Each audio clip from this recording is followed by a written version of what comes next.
welcome back to the Fermented World channel. Today we're looking in on the ginger beer 2003 edition, where I kind of tried to develop my own recipe for it, and it was done on the fly, so I was all coming together as I was doing it. Ended up adding a lot more ginger to it, and unfortunately it hasn't told me how much ginger I actually used, so I can't remember. It was a considerable amount anyway, because once I'd finished mixing what I thought was going to be the finished ready to ferment, it was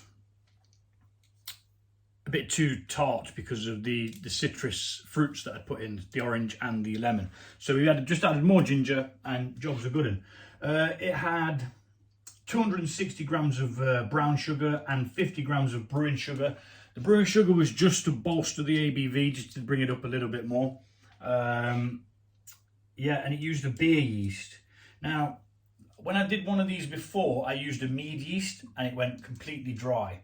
And continued to ferment in the bottle as well. So it was a bit hit and miss with exploding bottles. None of them exploded, luckily, but I had to burp them like daily. I had to open them, let it fizz up a little bit, close them back off, and then eventually, because I had to do that so many times, I decided to pasteurize them.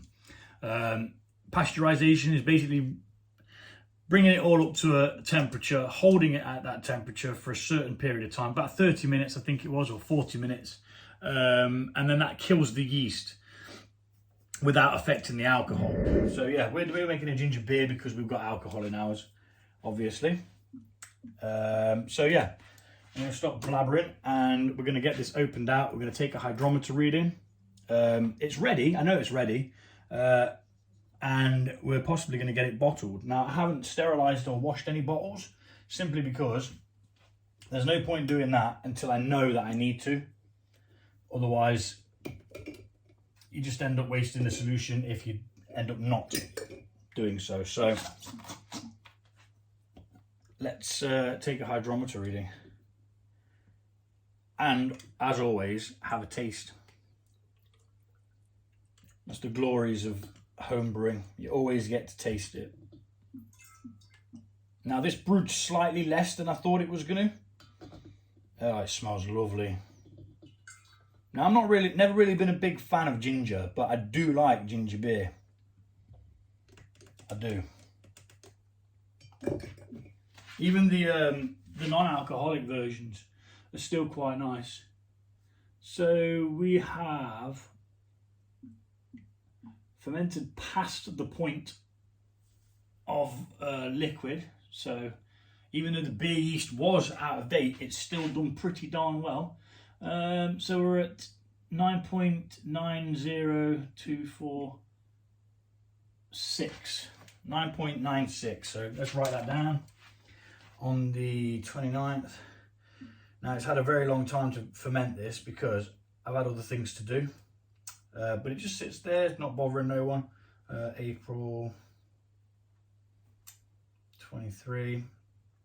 One point, was it? It was 0.996. And let's have a taste. That's got beer in it from the last video, so let's just quickly rinse that out.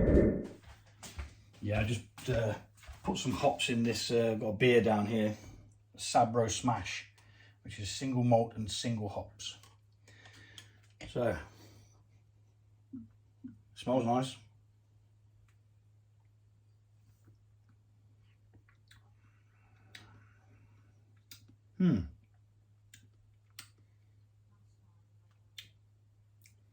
How bizarre. There's no sweetness at all. It's completely fermented it out. So,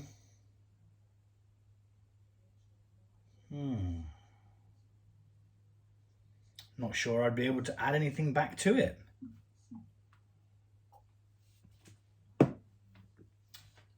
It's not unpleasant, but I think it does need that bit of sweetness.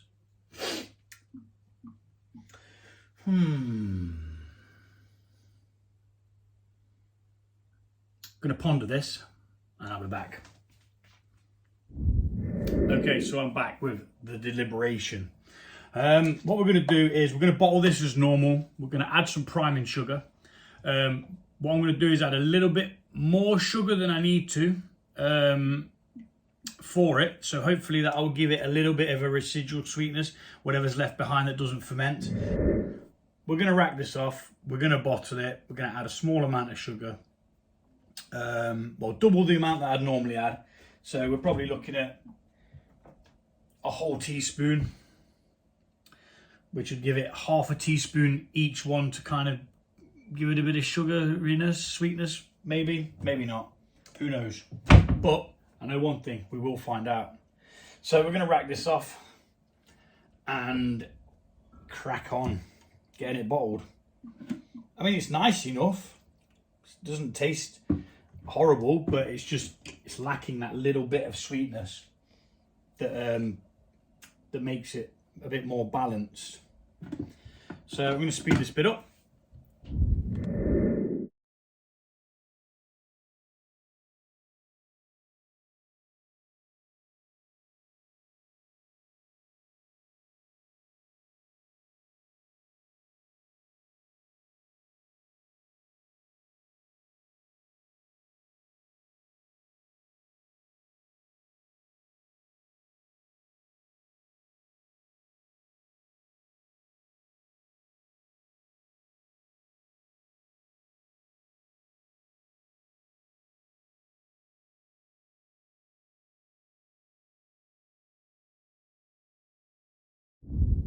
That's it, racked off and bottled, all sped up to save time, as we don't really need to see it. What we're going to do now is something that we call priming, which is we add a little bit of sugar, which causes a small fermentation, which then gets trapped in the bottle. The gases that are released can't escape, so then they're forced into the liquid. So 1 teaspoon of just normal sugar going in, and we're going to leave this on the side here in a warm place for 1 week, and like that. So then just gently tip it back and forward just to let it dissolve that sugar, which will allow the yeast to get working on it a bit easier.